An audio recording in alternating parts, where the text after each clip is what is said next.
স্বামীরে যে কইবার না দেওয়া লাগবে হ্যাঁ হে কইবার দেওয়া লাগবে। হে আমার লাগে এই অত্যাচার করছে। চলো আজ গো তুমি আমার দেবা, যদি না দাও হলে তোমার স্বামীর আমি স্বামীর বিটা আপনি যে সুদী কারবারিদের লিখে দিলেন, সুদী কারবারির নাম কি? মজিবুর হালদার। আচ্ছা, এর কাছে কত টাকা সুদ আনছিল? আমরা আমাকে 2000-3000 এরকম দিতে দিতে 1 লাখ টাকার মতো হয়েছে। তারপর 1 লাখ টাকার মতো হওয়ার পর হে মানে কইছে কি আমাকে হিসেব করবে, আমাকে 2জন লোকও ডাকতে দেয় না, হিসেব করবে। তারপর হে হিসেব করার পর 5 জন লোক সালিশি বইছে। সালিশি বওয়ার পর হেরা হিসেব করে দিয়েছে যে 1 লাখে আরো 1,63,000 টাকা সুদ, মোট টোটাল 2,63,000 টাকা হয়েছে। 63,000 টাকা হওয়ার পর আমরা একটা টাইম আনছিলাম যে আমরা এই টাইমের মধ্যে টাকা দেবো 1 লাখ টাকা গুছিয়ে।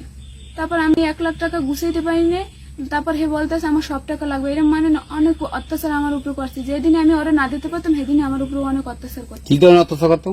শারীরিক ভাবে। ওই লোক আইসা? হ্যাঁ। মানে কি শারীরিক ভাবে আপনার সাথে কি কোন সম্পর্ক ছিল তার সাথে? হ্যাঁ, হে আমার মানে স্বামীরে যে কইবার না দেওয়া লাগবে হ্যাঁ হে কইবার দেওয়া লাগবে। হে আমার লাগে এই অত্যাচার করছে। মানে টাকা না দেওয়ার কারণে? হ্যাঁ। এরকম কতদিন অত্যাচার হয়েছে কথা? 3 বছর। তারপর আমার লাস্টে আমার স্বামী নিরুপায় হয়ে সবকিছু জানার পর যে আমাকে সে আর আমি কিছু কইতে গেলে আমার স্বামীরে মার্ডার করবে, হুমকি দিত, টাকা না দিলে তো স্বামীরে মার্ডার করবে। আমার ঘরে 20-এর বোতল 3 দিন আইছে যে তুই যদি আমার কথা মতো না চলো টাকা না দাও তাহলে আমার বাইকোদার আমি লিখে দিয়ে যাবো যে তুই আমার টাকা দিতে পারবো না, দেখে আমার বিষ খেয়ে মারছি।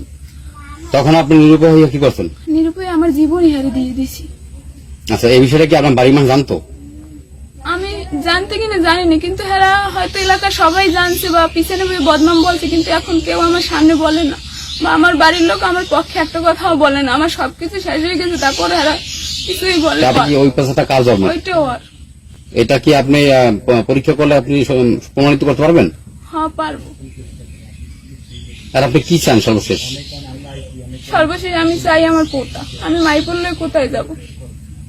আর ওর বিচার, ও যে আমার লাগে অত্যাচার গুলো করছে এর বিচার চাই, আর কিছুই চাই না। তারপর আর আমি টাকা পয়সা জায়গা জমি সব দেওয়ার পর ও আমার এখনো টাকা হুমকি আরো 1.5 লাখ টাকা পাইবে। ও সবকিছু নিয়েও দলিল নিয়ে লেখছে 1.5 লাখ টাকা। আমার কি ঘরের বাবদ আমার বিল্ডিং এ আমি 2 লাখ টাকা খরচা করছি, আমার জমিতে কি 1 লাখ নাই দাম? 3 লাখ টাকা টোটাল নেওয়া হয়ে গেছে। তারপর আমাদের এখনো টাকা চাই। কত? আসল টাকা আমরা বলে না।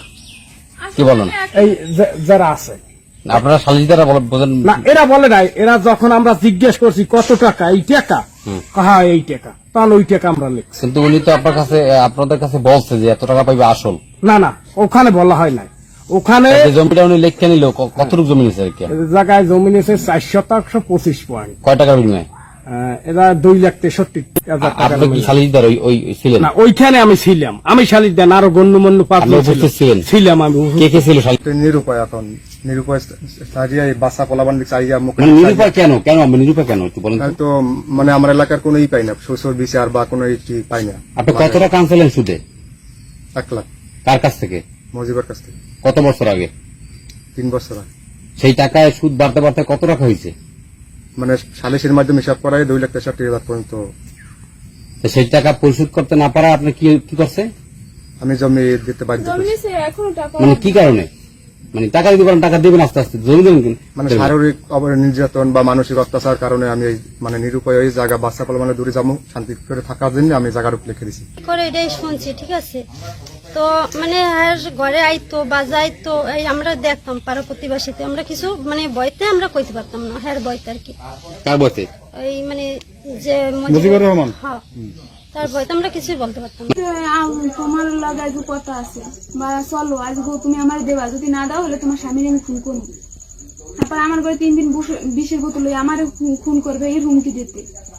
এবার তুমি যত টাকা চাবো তত টাকাই দিব, তুমি আমার দেবা। আর এই যে আমার লাগে এই ব্যবহার গুলো করছে তাতে 1 টাকাও তার কমে নেই, সুদই রয়েছে আর আসলে রয়েছে। 3 বছর যে আমার সাথে খারাপ কাজগুলো করছে, আর কি বিচার হইবে? এই বিচার আপনারা করবেন। এগুলো ফোন দিয়ে কি ঘরে দিয়ে উনি বাইরে থেকে ফোন দিত আপনাকে ঘরে বসে? বা আমার ওই বিটে আছে, বিটে বা আমার স্বামীর কইতে চল পাঠাই দাও, আমি আইতেছি। কোনো টাকা ছিল না বিধে আমি নিরুপায় আর আমার জীবন দিয়ে দিছি। তাহলে আপনি যে তার সাথে শারীরিক সম্পর্ক করতেন সেটা কি আপনার নিজের বাসায় না অন্য কোথাও আপনাকে নিয়ে? আমার বাসায় নিতে আমার কোনো জায়গা বাতরা হয় না এই এলাকায়। যেমন ওই পুষ্কনির পর বাগান, মানে ঘর। তাইলে সেটা কি দিনে সেখানে যেতেন, মানুষ দেখতো না? দিনে না, সন্ধ্যার পরে করত। তাই? হ্যাঁ। এই ধরনের কাজ যে 3 বছর আপনার কাছে আপনার সাথে এই ধরনের কাজ করে আপনার স্বামীকে জানান না? দেখতে কিছুই বলতে পারতো না। আমার ওই 8 বছরের বাচ্চায় কিছু বোঝে না, সবই বোঝে, কিন্তু চাইছে দেখতে আপনার বাচ্চা কি দেখতো যে উনি আসতো বাসায়? হ্যাঁ বলতে পারবে ও? বলতে পারবে কিনা জানি না। আমার বাচ্চাও ঠিক নেই, আমার স্বামীও ঠিক নেই। আমি স্বামীর কাছে বলছি কিন্তু আমার স্বামী কোনো মানে কথাই বলে না। বউ আপনার প্রতিবেশীদের কাছে আপনি এই কথাগুলো কেন বলেননি? এখনো আমার এই হুমকিটাই দিছে যে তুই যদি কোথাও যাও, জায়গা জমি তো আমি সবই দিছি, আমার ওই ছেলে আর ওই পোলালই মানে স্বামী থুইয়ে আর ওই বড় পোলা থুই যাইত কর, আর যদি তুই কোথাও যা তোর আমি 10 লাখ টাকা খরচা করে বাইক করলেও করবো।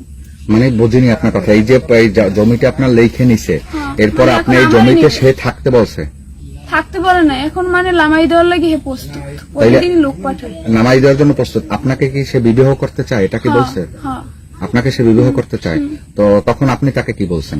আমি ওর সাথে যাবো না। আপনি যাবেন না? না, কিন্তু ও তো সব আমার অজ্ঞানের উপরে করছে এই কাজ। তাহলে আপনার যে বাচ্চা তো ওর জন্মের, আপনি এটা কি আপনার যে করবেন? এই ছোট বাচ্চাটা, সেটা কি তার জন্মের, তার রোজ্য সন্তান? এখন শোনেন, আমার স্বামীও আমার ব্যবহার করছে বা ও করছে না, আমি তো এটা সঠিক বলতে পারবো না কার।